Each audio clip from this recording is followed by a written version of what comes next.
Vamos ver aqui se dá certo agora. A gente voltar. A conexão segurou, né, para vocês. Ela estava falhando um pouquinho para mim, mas o importante é vocês estarem conseguindo assistir normal. Me dá um ok aí se a conexão tá boa. E quando o Fábio entrar, Fábio, manda um aceninho aí para eu poder convidar você e a gente continuar a história de onde ela parou, tá bom? Eu tentei avisar aí que a gente estava no limite do tempo, mas não deu tempo. Eu fui tentar avisar, travou a conexão e aí não consegui continuar. Eu vou tentar ver se você já está aqui. Já está aqui, oba.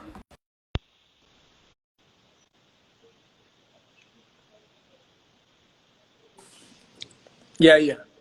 Fala, Fábio, tudo bem? Eu tentei avisar ali aquela hora que a conexão ia acabar, estava faltando 10 segundos, 5 segundos e eu...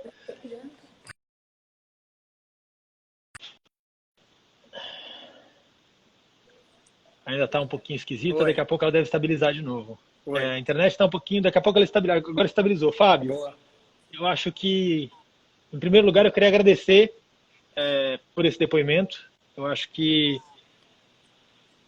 eu não consigo imaginar o quão difícil é para você recontar isso, reviver esse momento para poder contar aqui para gente. E eu acho que não tem como mensurar a importância de um depoimento como esse, de uma pessoa como você, como forma de mensagem para uma coisa que a gente vem vivendo e para gerações atuais, futuras e passadas, né? Então, obrigado, parabéns. Eu fui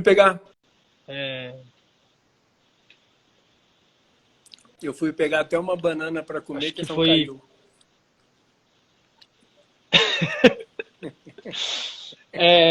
E acho que, de certa forma, Deus sabe o que faz. É isso, a live acabar bem na hora que estava nesse momento de tensão. Porque eu também acho é bom que dá um... eu ia acabar, a minha pressão já estava caindo, eu falei, tem que comer alguma coisa. Desde a hora do almoço que eu não como. Então, mas, cara, vamos continuar. Agora... Pode falar. Pode falar. Eu acho que vamos continuar. Eu acho que, de qualquer maneira, as mensagens vão chegar para você.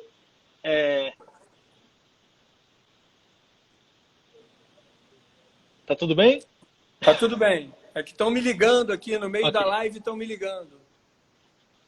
Então, as pessoas... É isso, gente. Não adianta ligar para ele agora, porque aí cai a conexão. Então, acho que vamos... Então, só para finalizar, você perguntou, né, as minhas 3 maiores alegrias e a minha maior decepção, porque nessa decepção, o que eu quero dizer é o seguinte, no fundo, João, quando você chega ali com o cavalo, no segundo lugar, com 5 estrelas, há um mês antes da Olimpíada, e você sabe que você fez tudo certo e não conquistou tua vaga, porque tinham outras pessoas ali tão boas quanto ou melhores do que você, é muito mais fácil de você sentar, deitar e dormir e aceitar aquela situação. Você estava ali de corpo e alma fazendo aquilo ali. Quando eu perdi minha vaga com Fox Hunter, eu sabia que eu era muito novo, que tinham outros cavaleiros mais experientes, que aquilo ali, sabe, realmente faz parte do processo. Agora, quando você entrega os pontos, que você sabe que você está ali de corpo, mas não está de alma, que aquilo ali foi totalmente 100% culpa sua, aquilo ali demora muito para você se recuperar. Então, se você quiser fazer, você faz o que você quiser. Mas a conta chega de alguma maneira, alguma hora. Ela pode chegar de diversas maneiras para pessoas, não necessariamente ela vai chegar igual para todo mundo, mas a conta chega alguma hora. Então, eu acho que tudo isso faz parte de um aprendizado. Graças a Deus, a gente está num esporte que a gente tem mais de uma chance, porque a partir disso eu tive a felicidade na minha vida de encontrar um grande amigo meu, que hoje em dia é amigo meu, mas na época foi meu terapeuta, que chama Mauro Matos, que ele era um grande remador da equipe do Brasil, e ele também perdeu conquistas importantes pelo remo, por também ter se excedido em festas e ter feito coisas que ele não deveria. Só que a carreira dele acabou cedo. Ele era um remador. Então, era uma prova de explosão do físico dele e tudo. E ele, a carreira dele acabou, não teve uma segunda chance. E eu tive direito a ter uma segunda chance. Eu tive até mais de uma chance, porque nessa hora minha família sempre me ajudou, a minha equipe de trabalho sempre me ajudou, meu patrocinador sempre me ajudou. Então eu sempre tive algumas chances. E, e, e agora essa porta aí, ela não abre mais na minha vida, se Deus quiser. Então, tudo que eu fizer daqui para frente, eu vou fazer com corpo e com alma. O que tiver que acontecer, faz parte. Eu estou aqui, eu tenho o meu trabalho, o que acontecer daqui para frente vai ser o que for acontecer. Agora, eu vou fazer o melhor possível para que aconteça o melhor possível. Então, eu vou sempre dormir com a consciência tranquila. Então, é isso, cara. Fábio, eu acho que eu vou pular uma das etapas para a gente falar dela um pouco mais para frente, porque é muito engraçado como o tempo passa rápido, né? Já foi 1 hora de live e a gente, de novo, eu parei na terceira... Meu excesso hoje é essa aguinha Perrier aqui, ó. Eu parei na terceira pergunta até agora que eu tinha planejado, mas uma das coisas que a gente conversou, eu acho que a gente falou isso essa semana, e tem um pouco a ver com esse seu movimento de se recolocar e de se reestruturar, é o momento que você vive hoje na carreira. Então, né? E eu acho que eu sei um pouquinho qual é a história, eu queria que você aproveitasse essa resposta, a gente tentasse matar duas com uma só, para você falar um pouquinho da criação do cavalo brasileiro e dessa construção de cavalo. Tá bom. Tá me ouvindo? Eu tô te ouvindo. Tá me ouvindo? Então, essa história toda, cara, na verdade, ela começou em 2014. Em 2014, eu tinha um proprietário búlgaro e eu dava aula para um grande amigo meu, que é o Paulo Sturt, e a gente tinha ali o sonho de ter os cavalos fortes e competir na Europa. E o Filipinho Azevedo, numa reunião ali na Hípica, depois de alguma prova, a gente estava ali no quiosque comendo uma pizza, o Filipinho falou, poxa, a gente podia formar uma equipe da Bulgária para a Olimpíada do Rio, porque, porra, a Bulgária é um país que não tem muita tradição e tal, não sei o quê, porra, o que você acha e tal, vamos tentar. O cara comprou a ideia, ele conhecia muita gente no país dele, tudo, comprou a ideia, e a gente, naquele ano de 2014, a gente foi atrás disso aí. O Rocco até participou disso comigo, não sei se o Rocco está também na live, a gente foi atrás desse sonho olímpico pela Bulgária. Foi assim que começou. Aí a gente comprou o meu cavalo Alegro, a gente foi várias vezes competir lá, Samurim, Eslováquia, Áustria, fizemos aqueles concursos ali junto com o pessoal da Bulgária, a gente chegou aí 2 vezes no país, eu fiz exame médico, eu fui à federação, eu recebi casaco, eu tenho casaca da Bulgária, até hoje. Só que 2014 e 2015 a gente fez várias giras, saltamos na França, saltamos na Itália, tá tudo bem aí? Um cachorro apareceu, eu não sabia que tinha cachorro no sítio. Chegou me lambendo por trás, tomei um susto. Continua, desculpa. A gente fez a gira toda, o Filipinho organizou tudo pra gente, a gente fez ali a gira. Eu já tinha feito uma gira antes, com o Paulo Sturt, com todo mundo, com o João Aragão. O João Aragão já tinha organizado uma gira antes para a gente, há um tempo atrás. Eu já tinha tido a experiência, mas a gente fez uma gira daquela vez com o João Aragão, era uma coisa mais informal. Dessa vez a gente queria realmente fazer uma coisa mais séria. O Filipinho organizou toda a turnê para a gente, foi nota 1000 lá, vários concursos legais.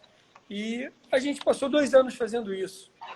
E em 2015, no final de 2015, eu falei, gente, não vai rolar.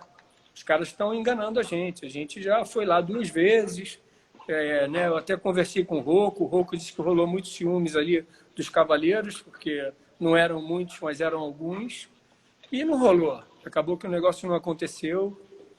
E aí, no início de 2016, eu chamei o Alexandre Gadelha, que era um cara que já tinha tido um sucesso enorme comigo aqui na primeira vez que eu vim ao Wellington, que a gente trouxe 3 cavalos aqui para ver, que foi uma história interessante também, que eu vim com 3 cavalos aqui, e na época vim eu, a Stephanie e o Cabralzinho, que era meu aluno.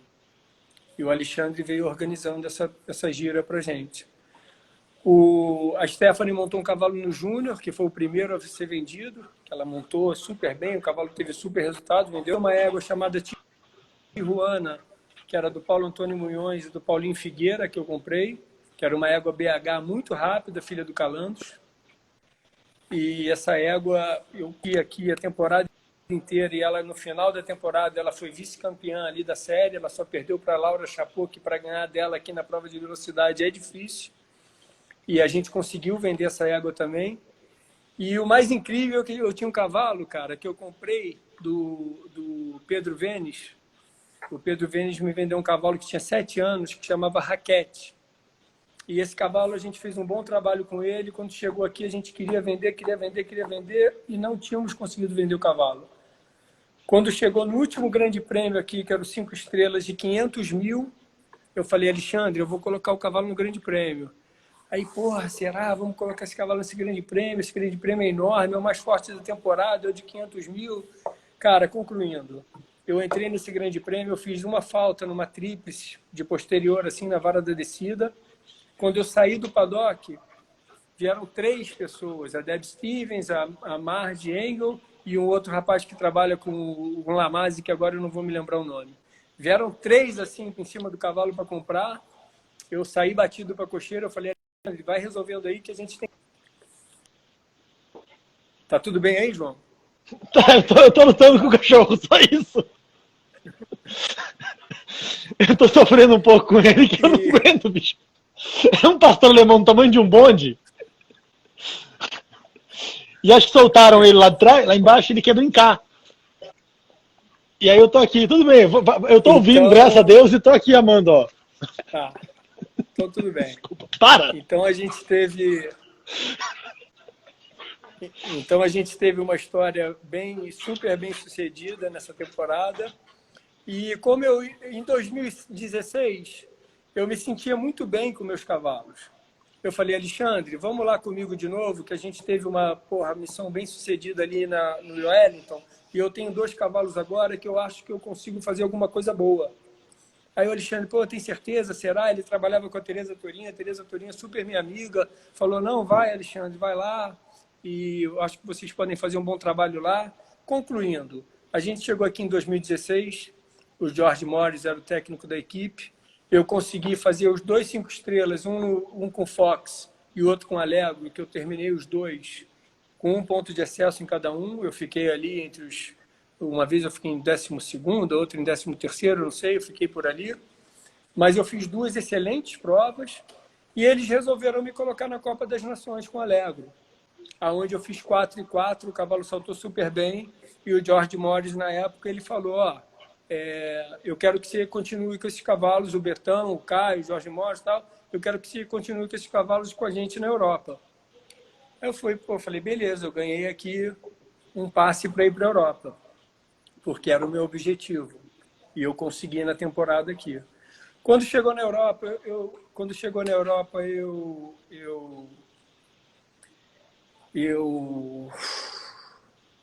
tive muita ajuda do Doda e do Rodrigo, porque na Europa era muito difícil saltar concurso. Eu fui direto no concurso de La Baule. Quando chegou em La Baule, teve uma coisa que eu acho que foi muito decisiva ali, talvez, na minha campanha. Em La Baule eu tinha 2 cavalos saltando, o Fox e o Allegro. E o George Morris gostava muito do Fox, que era o mais difícil, o mais brabo, mas ele era, quando fazia o 0, era o mais bonito, assim, o mais espetacular. Mas eu tinha mais confiança no Castanho, no Allegro. Mas o George Morris falou, não, eu quero você com Fox na equipe. Eu não quero o Allegro, eu quero um Fox. E naquela época ali, a gente tinha acabado de chegar na Europa e tudo, eu não estava sentindo o Fox 100% bem. Eu fui na Copa, eu não fiz um resultado nem péssimo nem bom, eu fiz 8-8. Eu fui ali, entrei numa Copa das Nações difícil, fiz 8-8, não era um resultado bom para pegar a equipe, mas foi o que deu para fazer. Foi o meu pior concurso. Eu saí dali também com 8 pontos no Grande Prêmio com o Allegro. E dali eu resolvi buscar os meus concursos. O Doda me ajudou a arrumar em Eindhoven, o Rodrigo me ajudou. Aí, cara, eu vou te falar que eu saltei nessa temporada, eu realizei um grande sonho da minha vida, que era saltar em Roma. Quando eu tive com o Paulo Stuart e com o Neco em Roma em 88, que eu olhei aquele no Piazza di Siena. quando eu olhei aquele concurso da Piazza di Siena, eu falei, cara, eu quero saltar aqui. Algum dia eu tenho que saltar aqui. E o Brasil tinha uma vaga no concurso. E o concurso era junto com a etapa do Attino Onassis em Saint-Tropez. E o Doda falou para mim, o Rodrigo me arrumou a vaga e o Doda falou, Fábio, se você quiser, você pode saltar em Saint-Tropez. O concurso lá vai ser um pouco mais fraco, não é da exigência de um CSO em Roma. O concurso de Roma é um concurso muito difícil de classificar para o Grande Prêmio, porque eles tiram muitas vagas ali primeiro na prova de equipe, depois você tem poucas oportunidades para entrar no Grande Prêmio. Aí eu falei, Doda, porra, sinceramente, eu agradeço, eu concordo com tudo isso que você está me falando, mas eu tenho muita vontade de saltar em Roma. Eu quero saltar em Roma. Aí foram todos para Saint-Tropez e eu fui para Roma, nesse final de semana sozinho, porque só tinha uma vaga. Chegando em Roma, cara, o meu cavalo principal, mais uma vez, o Allegro, eles tinham muito gás, os dois cavalos. Eu trabalhei bastante ele antes da prova, do exame veterinário, e no exame veterinário ele passou normal, e ele tinha uma mão grossa por causa de um ligamento, e um inspetor lá suíço resolveu que ele ia para o dia seguinte ser examinado de novo. Mas aí aquilo já criou um mal-estar ali, eu falei, pô, não é possível, eu filmei, mandei para o Rodrigo, porra, super solícito ali, ligou para a organização do evento, falou que aquilo ali não podia, que o cavalo estava bem, no dia seguinte estavam todos os veterinários italianos lá, eu filmei de novo, o cavalo passou super bem, só que o cara cismou e não me deixou pular o evento de Roma com o cavalo. Não me deixou. E aí, ali de novo, eu tinha o Fox, que na época era, na minha cabeça, o meu segundo cavalo, e eu falei assim, vamos com o Fox. Fui com o Fox, no primeiro dia fiz uma falta, aí teve a Copa das Nações, que foi super forte, estavam todas as equipes lá, ali era uma seletiva para a Olimpíada, então estavam todos os cavaleiros bons, com todos os cavalos bons, eu vi uma prova ali sensacional, e eu entrei no Grande Prêmio de 1,55, que foi o Grande Prêmio anterior ao Grande Prêmio principal, que era onde tinham 4 vagas só para o Grande Prêmio. Ali só saíam 4 vagas para o Grande Prêmio. Eu falei, pô, eu vou nele. Aí botei o meu cavalo, e o meu cavalo, ele fez 0. Eu fui para o desempate. No desempate, eu dei um toque de pé numa paralela assim, que foi muito leve, senão eu ficava em 4º lugar. Mas eu terminei ali em 9º, os outros já estavam pré-classificados e eu consegui entrar no Grande Prêmio. E aí, talvez eu tenha cometido um erro, talvez a gente, a equipe toda, todo mundo junto, que a gente estava ali, estavam meus proprietários, estava todo mundo ali. Eu saí daquela prova ali, eu falei, pronto, o Fox fez o que ele tinha que fazer. O cavalo do Grande Prêmio era o Allegro não passou na inspeção. Então, para o Fox está ótimo, ele saltou um Grande Prêmio a 1,55 m, foi super bem, vamos guardar o cavalo. Aí naquela euforia, não, estamos aqui, vamos botar. E aí você entrar no Grande Prêmio de Roma, 1,60 m, daquele jeito ali, sem a convicção de que realmente você deveria estar ali, é muito ruim. Ali você tem que estar realmente com todas as forças, você tem que estar achando realmente que você vai entrar ali, você vai conseguir fazer teu resultado. E aí logo no 7 ou no 8 tinha um triplo muito difícil da Louro Piano, que era paralela, vertical e paralela. Ele saltou a paralela, ele se entorceu um pouquinho assim para saltar vertical, porque ele era um cavalo limpo, porque ele não gostava de bater, então às vezes ele se torcia assim. E a paralela da saída ficou muito longe, ele caiu em cima, e ali eu dei mais um salto, tirei meu chapéu e fui embora. Então foi um grande concurso que eu adorei saltar. Esse desfecho não foi o desfecho que eu imaginava para mim, mas foi o que aconteceu. E aí dali foi onde o Rodrigo, de novo, conseguiu o concurso da Polônia lá para mim, o Sopot, os 5 estrelas, que foi até onde a equipe do Brasil agora fez a última seletiva antes do Pan-Americano. Foi lá, é um CSO, 5 estrelas, com 14 nações pulando, estava a equipe toda lá do Cássio, da Ucrânia, estava Bizimaden, tinham vários cavaleiros bons de vários países. E ali, cara, eu acho que realmente foi uma coisa assim sensacional. Porque ali eu entrei num Grande Prêmio 5 estrelas, com 14 nações, e eu estava ali de novo sozinho. É difícil você saltar um concurso ali sozinho, não ter equipe, não ter gente junto. Eu tinha minha equipe de baixo, tinha o Alexandre Gadelha, tinha o Alexandre Filgueiras, outro amigo meu, tinha meu tratador, mas eu estava ali como cavaleiro, né? E foi esse segundo lugar que eu te falei aí, que foi essa grande essa grande vitória aí que eu consegui. Só para terminar, Marcon, esse papo assim de cavalo, eu tive 2 cavalos também que eu acho que foram muito importantes ali naquele meu reinício que eu esqueci de citar, que foi o Caetano, do Zeca Palhares, com um cavalo que eu vendi para o México, para o Celso Ariane, que depois ele foi super bem nas provas na Europa, e foi a Daisy, do meu grande amigo Marco Alho, que foi uma égua que ganhou muita prova no Brasil. Eu disputava com o Bernardo ali todos os carros, eu ganhei alguns, ele ganhou a maioria, mas a gente estava sempre disputando ali. Foi uma égua que ganhou muito prêmio também. Então, ali eu terminei essa parte da Olimpíada, né? Que foi aonde eu resolvi que eu queria mais, e aí eu queria vir para cá, né? Aí, na hora que eu resolvi que eu queria vir para cá, eu conheci uma pessoa muito legal que começou a ter aula comigo, que é o dono do Aras Bonne Chance, e a gente resolveu fazer um projeto para estar aqui, tá?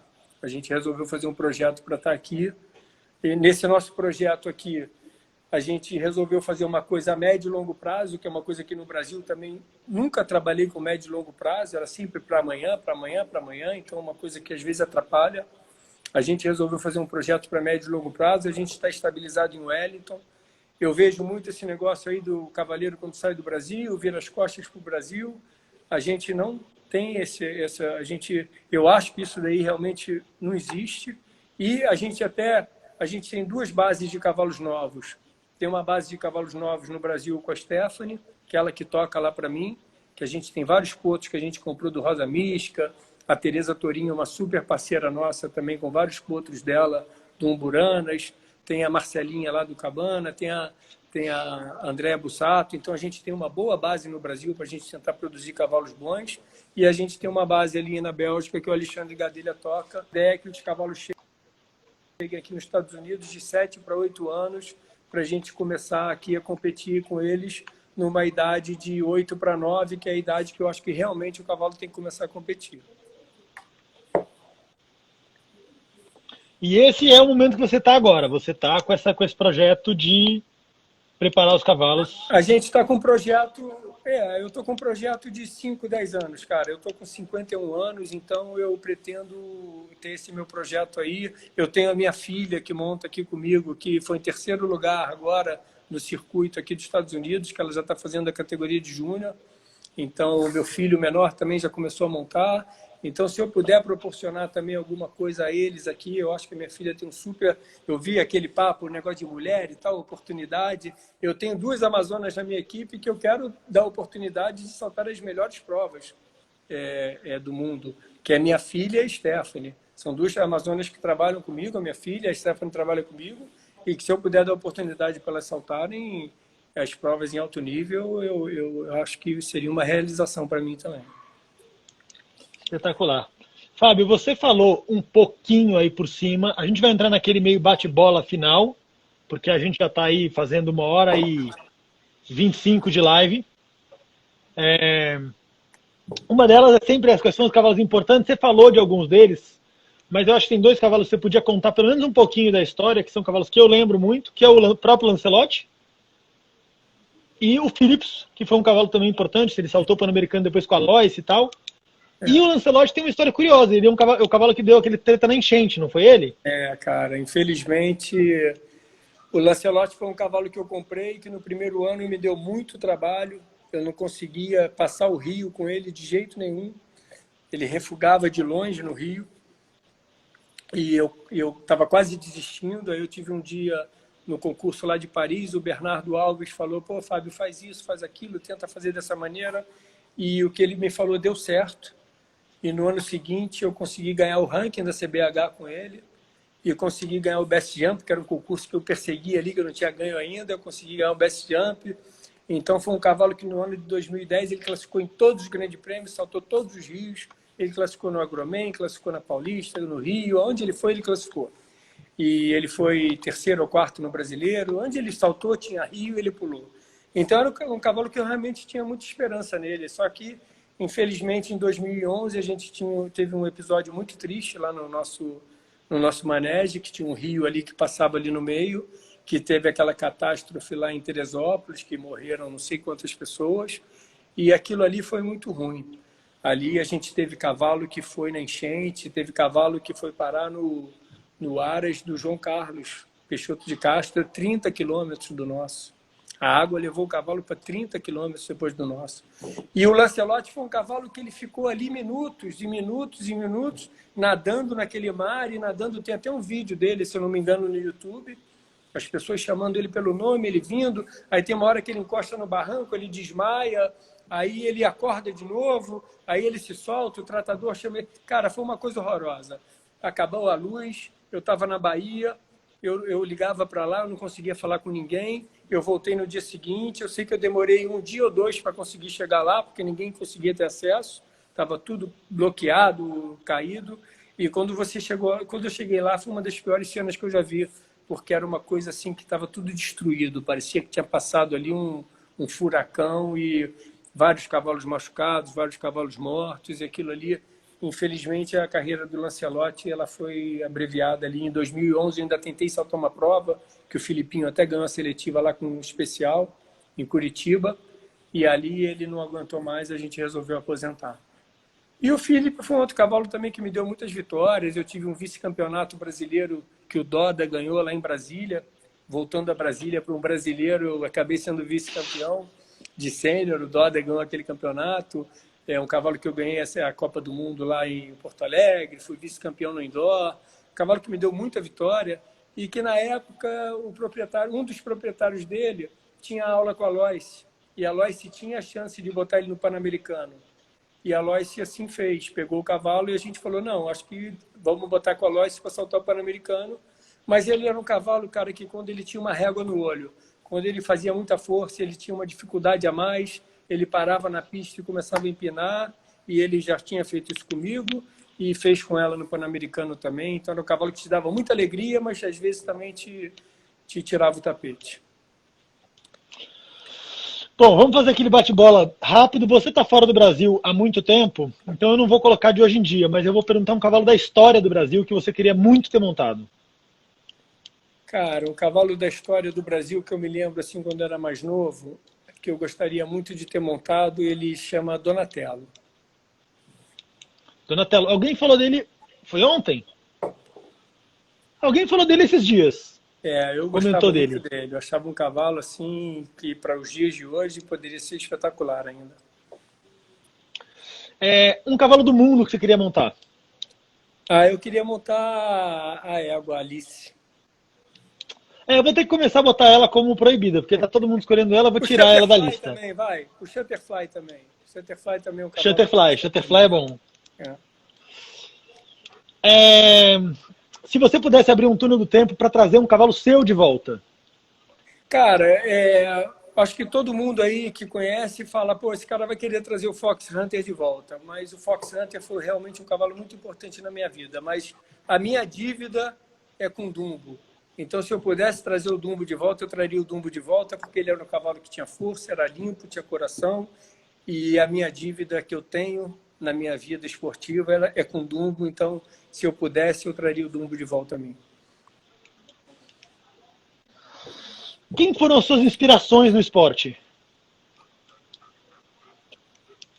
Então, cara, a minha inspiração no esporte ali, uma pessoa que eu me lembro que quando eu consegui chegar ali próximo, a primeira vez eu fui vice-campeão carioca atrás dele ali com Dracma, e a segunda vez eu ganhei dele com Silvestre no carioca ali, o Felipe, ali a minha referência ali era o Felipe, de um cavaleiro super competitivo, uma coisa que a gente realmente tem que admirar.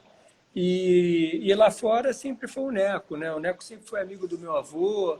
O Neco é uma coisa assim que era inatingível, né? O Neco ia saltar lá no Rio, parecia que você estava vendo... Parecia não, você estava vendo o Pelé ali, né? O Neco entrava no vestiário, se olhava, o Neco ia para a cocheira, se olhava, você acompanhava o Neco ali. Eu senti na pele você entrar no estádio ali, o estádio inteiro aplaudindo o Neco, que você ficava arrepiado. Então, o Neco e o Felipe, assim, são os dois, assim, que para mim... Tem aquela pergunta que também já está ficando padrão, que é quem seria o seu Dream Team? Então, cara, eu pensei nisso, né? Porque a gente tem tanta gente boa, né? A gente nessa hora aí, esse pessoal que escolhe equipe, realmente é uma missão difícil, né? Aí, o que eu procurei fazer? O que eu já sabia que essa pergunta podia sair, eu resolvi fazer um critério.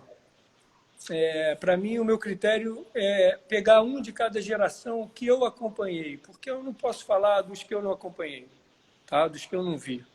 Então, para mim, Ok.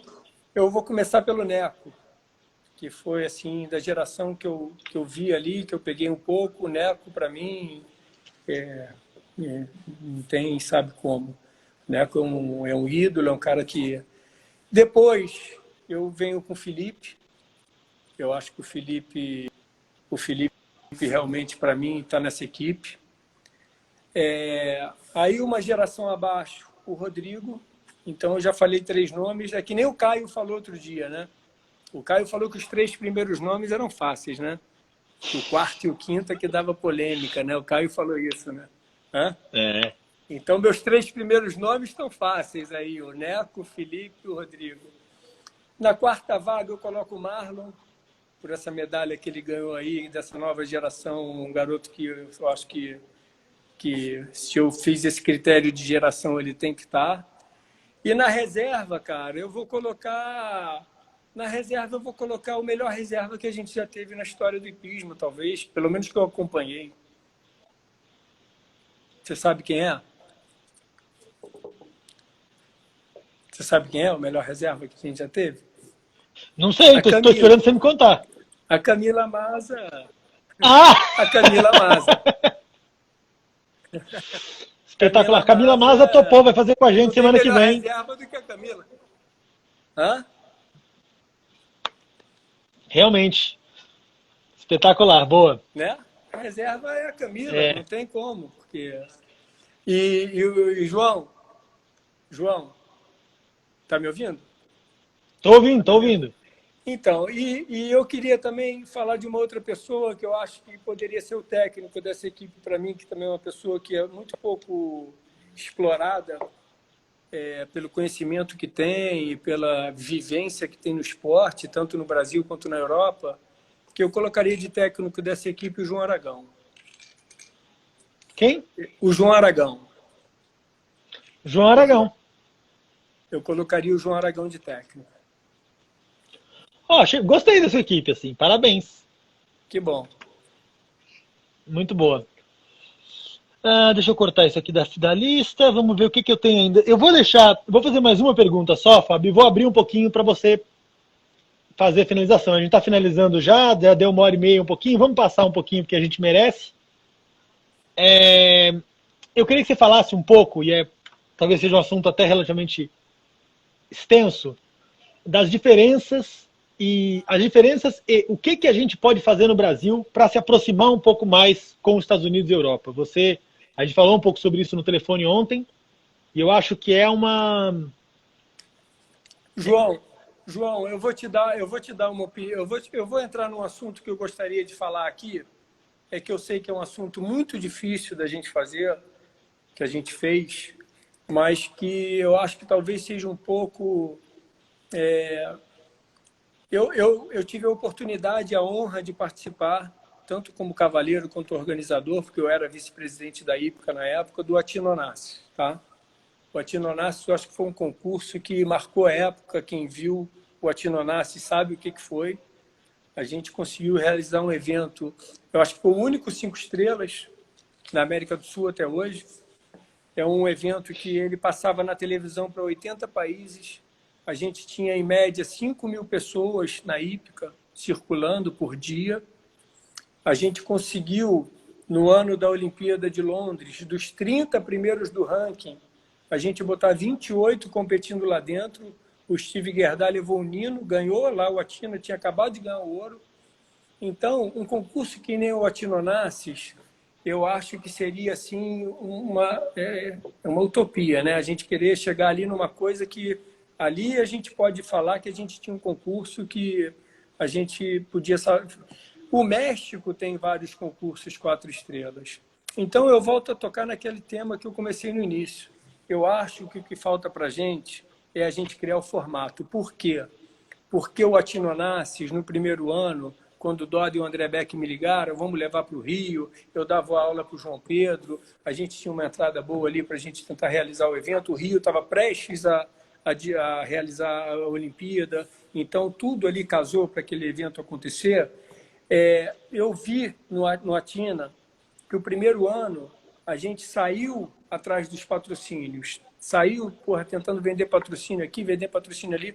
Do segundo ano em diante, os patrocinadores procuravam a gente. Então, eu volto a bater nessa tecla. Eu acho que a gente tem que achar um formato para a gente trazer a televisão, para a gente trazer o patrocínio e para a gente trazer os melhores concursos para o Brasil de novo. Porque naquela época que eu disputava ali as provas, a gente realmente tinha um nível ali de cavalos e cavaleiros muito bons e que muitos hoje em dia foram embora do Brasil. Tem uma nova geração, tem os cavaleiros sensacionais, tem o Zé Roberto, tem o Marcelinho, tem o Artemos, tem muita gente boa aí, mas que esses cavaleiros, eles estão sendo prejudicados tecnicamente, pelo que eu estou ouvindo, tá, João? Eu não estou no Brasil. Pelo que eu estou ouvindo nas lives, eles estão sendo prejudicados tecnicamente pelo nível de concurso que está tendo no Brasil. Mas, para mim, tudo começa lá embaixo, é a fórmula. Você tem que criar, você tem que pensar grande, você tem que falar, poxa, eu vou fazer a Fórmula 1. Se eu não fizer a Fórmula 1, eu tenho que, no mínimo, fazer o Stock Car. Mas você tem que pensar em fazer a Fórmula 1. Você tem que ter, o projeto tem que ser mais ambicioso. Entendeu? Não adianta, tem que dar 300 mil para ser um bom concurso e ter prêmio. Não é. 300 mil, você vai falar o quê? Para o cara assinar um cheque de 300 mil porque os cavaleiros querem ganhar de prêmio? E aonde entra o patrocinador nisso? Aonde o patrocinador, o que ele ganha dando 300 mil para você dar de prêmio no concurso? Aí o cara vai perguntar, mas onde está a atração? Que público que vai ter? Em que canal que vai passar o meu concurso? Então, eu acho que o caminho é aquele que eu te falei no início. O caminho é a gente tentar de novo voltar à fórmula do que deu certo. Da gente ter atração, da gente ter televisão, da gente ter mídia. Eu não estou no Brasil, tá? Eu não quero que isso aqui vire uma crítica a nada. Eu não estou no Brasil. Eu tenho visto um esforço do Doda de tentar realizar uma coisa parecida, pelo que eu tenho visto aí. Porque, na verdade, João, eu entrei no Instagram dia 26 de março. Você está rindo? Para mim... Você começou para ver as lives, eu tenho certeza. Então, mas para mim, eu estava em isolamento social. Eu saí do isolamento social agora, na quarentena. Eu me senti saindo do isolamento social agora. Então, agora eu estou participando muito mais das coisas que estão acontecendo. Eu vivia muito aqui isolado das coisas. Então, eu acho que, na minha opinião, a fórmula é a gente poder vender o nosso produto. Se a gente não puder vender o nosso produto, você sabe disso, você é fotógrafo, se você não tiver um bom produto, você não vai vender. Você não vai falar, pô, me paga tanto nessa foto aqui. O cara vai olhar para a foto e vai falar, por quê que eu vou te pagar tanto nessa foto?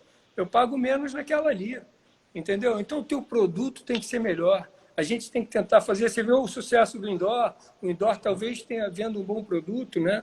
O indoor talvez seja o concurso hoje em dia aí que faz mais sucesso. Mas a gente tem que ter mais indoor. A gente tem que ter pelo menos 6 concursos do nível do indoor aí no Brasil. Então, eu acho que falta um pouquinho isso aí. Falta a gente ter um formato mais... que hoje em dia seja mais comercial. Espetacular, Fábio. Eu vou dar mais 5 minutos para a gente, 5 a 10 minutos. Se alguém quiser fazer alguma pergunta para o Fábio, essa é a hora. Eu não tenho certeza do quanto a minha conexão está segurando para eu abrir ali a interrogação, mas manda e a gente testa. E queria aproveitar esse momento para agradecer, fazer aquele agradecimento de sempre aí para Malu Curi e para Calu, pela Lucky You, Jesus! Canal do Hipismo e Momento Equestre. Eu esqueci, Mundo Hípico, desculpa. Hoje eu me atrapalhei. Mundo Hípico, Canal do Hipismo e a Calu com a Lucky You. Que estão me ajudando aí com as lives. E é isso, deixar meu agradecimento em especial, imenso a você por ter topado fazer. É muito legal ver o quão a sério você levou. Eu acho que você me ligou, você perguntava, putz, a gente fala disso, será que a gente fala daquilo?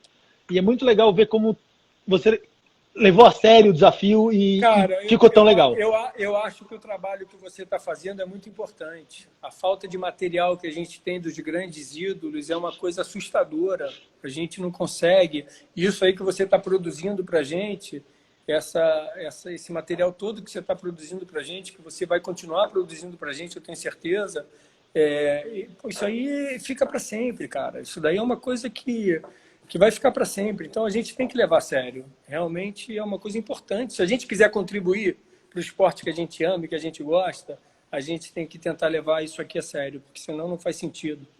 Entendeu? Eu acho que você está de parabéns mais uma vez, porque a gente tem que realmente tentar fazer com que o esporte tenha mais. Se eu não vi todas as lives, eu vi quase todas. E você pode ter certeza que em todas elas eu aprendi, se não uma coisa, mais de uma coisa. Então, todo mundo tem coisa para te dizer, coisa para te acrescentar, e você vai ouvindo aquilo ali de pessoas que talvez você não pare numa mesa de um bar ou num quiosque para conversar 1 hora e meia com essa pessoa. Às vezes você não tem intimidade, às vezes você não tem tempo. Então, você acaba que você não consegue pegar tanta informação de uma pessoa que nem você consegue pegar nisso que você criou para a gente. Então, é isso. Espetacular. Obrigado. Deixa eu ver aqui. Chegaram as perguntas, eu quero ver se vai abrir, que realmente eu vou ter que ajustar essa conexão. Eu estou já vendo com o meu irmão como é que eu vou fazer para amanhã. Eu não consigo abrir. Pessoal, eu não consigo abrir o box de perguntas. Escreve aí nos comentários se você vê alguma coisa, Fábio, porque para mim parece que travou os Cara, eu não estou comentários. nem olhando para os comentários, não, porque teve uma época, uma hora aqui que eu comecei a olhar, aí eu sinceramente, eu não olhei. Eu queria mandar um abraço para o Zé, tá? Para o Zé Reynoso, porque hoje parece que é aniversário aí do falecimento do pai dele. Era um cara que eu gostava muito, que era o Alfinete. O Alfinete foi um cara que me ajudava, assim, um cara que tinha um cara que tinha um carinho danado por mim ali. Ele sempre gostou ali de me ver saltando Fox Hunter. Ele me dava várias opiniões assim do nada. Então eu gostava muito realmente do Alfinete e queria mandar um abraço especial aí para o Zé. Boa, abraço tá dado. Tenho certeza que ele está acompanhando. Ele tinha mandado mensagem mais cedo. Gente, eu não consigo mesmo abrir a caixa de perguntas para o Fábio. Se alguém vou pedir de novo, se alguém puder escrever aí nos comentários a pergunta, eu faço para o Fábio, mas eu não consigo abrir o box de ação. Eu estou tentando. Quem? E se eu fechar e se eu...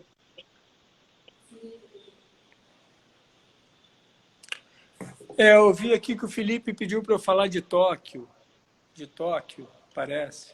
Minha filha me falou. Pronto, peraí que abriu aqui. Vamos lá, deixa eu anotar aqui, porque aí eu não preciso abrir de novo. O Alexandre Gadelha está mandando um abraço, falando que a equipe da Europa está toda acordada para prestigiar e que estão muito orgulhosos. Que bom. Abraço para todos eles lá também, que eu falei que ia estar todo mundo demitido amanhã se eles não olhassem também. Deixa eu anotar aqui o que tem, que aí eu faço eu faço em sequência para a gente finalizar com as perguntas do pessoal, que eles querem participar também.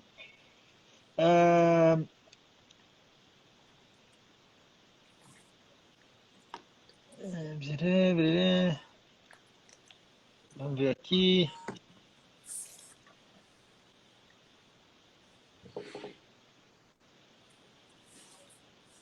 Tá. Beleza. Eu anotei aqui 5 perguntinhas. A primeira delas é isso. As pessoas estão perguntando se com o adiamento da Olimpíada, se você sente que você pode pleitear uma vaga para Tóquio 2021. Ô, João, sinceramente, eu nem estava pensando nisso. Para mim, o meu plano é para a próxima. A gente tem um grupo de cavalos novos aí que está chegando e algum grupo de cavalos aqui que a gente está formando já aqui.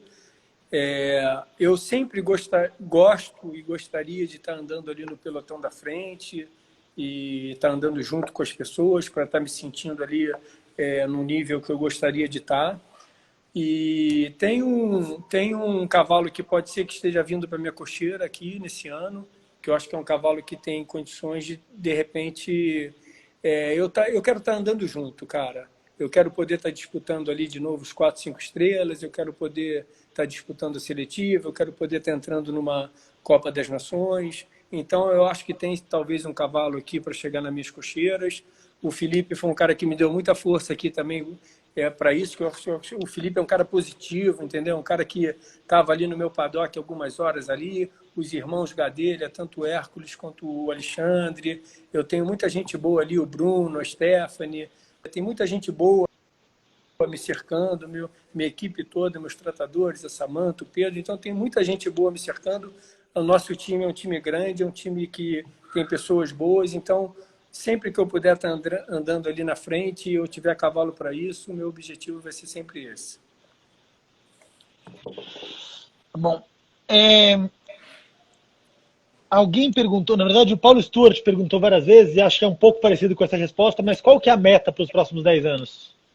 Então, cara, na verdade, a gente chegou aqui em 2018, a gente tem 2 anos só aqui, né? Então, a meta é a gente chegar, como eu te falei, na Olimpíada da França com um time. Eu gostaria de chegar numa situação que eu tivesse na minha cocheira 4, 5 cavalos, que eu tivesse confiança de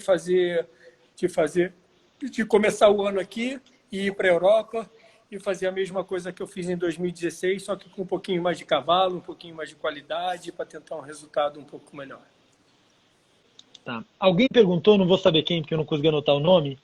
Qual foi a melhor equipe que você já participou? O mais gostou de estar junto? Pô, então, cara, eu estava até anotando isso outro dia. Eu fiz uma das grandes coisas que eu conquistei.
Tô. E aí? Voltamos. Vamos lá rapidinho para a gente Cara, finalizar. então, tá bom. Uma das coisas que para mim sabe, é um privilégio estar aqui, porque eu tenho aqui do meu lado, eu tenho o Chiquinho, que é cavaleiro olímpico, eu tenho Eduardo Menezes, que é cavaleiro olímpico, eu tenho o Rodrigo, que é cavaleiro olímpico, eu tenho o Gui, armador de percurso, que é um armador olímpico. Então, eu tenho muita referência boa aqui do meu lado. Eu tenho Santiago Lambre, que também é um cavaleiro olímpico. Então, para mim, é muito bom estar aqui perto sempre dessas pessoas para eu poder trocar ideia e tudo. E dentro disso tudo, eu já participei de várias equipes com todos eles. Eu te confesso que o meu melhor resultado de equipe foi um 2º lugar em Ocala, que a gente foi medalha de prata lá no 5 estrelas, que o Canadá ganhou, a gente foi 2º, os Estados Unidos foi 3º, mas não foi o dia que eu fui mais feliz, porque a equipe me levou para o pódio. Aquele dia ali, o meu cavalo se machucou na quinta-feira, ele passou 3 dias com a mão no gelo, e no domingo a gente botou ele na prova, porque o cavalo do PP ele tinha 8 anos de idade, ia ser um pouco de sacrifício botar o cavalo do PP naquela situação, a gente acabou botando o meu, e ele não foi bem, não saltou bem, e o pessoal, o resto da equipe ali me carregou e me levou no pódio. Foi um 2º lugar, no 5 estrelas, importante, mas para mim não foi um dia tão feliz. Então eu já saltei com eles em Ocala, já saltei no Canadá com o Rodrigo e com... Eu acho que eu ainda não tive uma equipe que eu conseguisse ter o resultado que eu gostaria. Então, nessa parte de equipe aí, eu ainda estou buscando o meu melhor resultado. Tá bom. Para fechar, Fábio, já é meio uma despedida, porque vai estourar o tempo, ou vai acabar, vai travar a internet, que eu já estou sentindo que vai dar um problema. Conta um pouquinho, e aí, pessoal, já vou me despedir, já vou deixar tudo pronto, porque se cair eu não vou conseguir voltar. Dos cavalos que você tem hoje, quem são os seus projetos e quem são suas apostas? Cara, então, eu tenho um grupo grande de cavalos novos que estão vindo por aí, que eu acho que são muitos cavalos para citar os nomes aqui. E aqui nos Estados Unidos eu estou tentando voltar o Fox. Esse ano ele está tentando voltar. Eu tenho duas éguas aqui muito boas na prova de 50, que é a Tosca e a Random, que elas classificam muito. Elas andam no tempo da prova, elas ganham muita prova. Eu consigo fazer muito resultado com elas aqui, até 1,50 m. Eu tenho um tordilho chamado Jack the Ripper, também, que é um cavalo que já está fazendo 1,45 m. E um outro cavalo chamado Calixto, que é um filho de Darko, que também já está começando a fazer as provas de 1,50 m. Então, eu tenho 5 cavalos aqui que eu consigo fazer bem até 1,50 m. E o que eu estou buscando é o cavalo bom do 1,60 m. Fábio, acho que a gente fecha com essa. Muito obrigado pela participação, muito obrigado mais uma vez pelo seu tempo. Obrigado a todo mundo que participou. A gente teve uma média de umas 240 pessoas quando a internet não dava problema assistindo. É bastante gente. Obrigado a todo mundo que participou. Isso prova a importância que você tem. Amanhã, às 4 da tarde, a gente vai falar com o Chuchu, que é um menino da nova geração, está na Europa. Então é isso. Gratidão. Obrigado a todo mundo. Obrigado e a você, até amanhã. cara. Boa noite. Valeu. Boa noite para você. Tchau, tchau. Valeu, boa noite.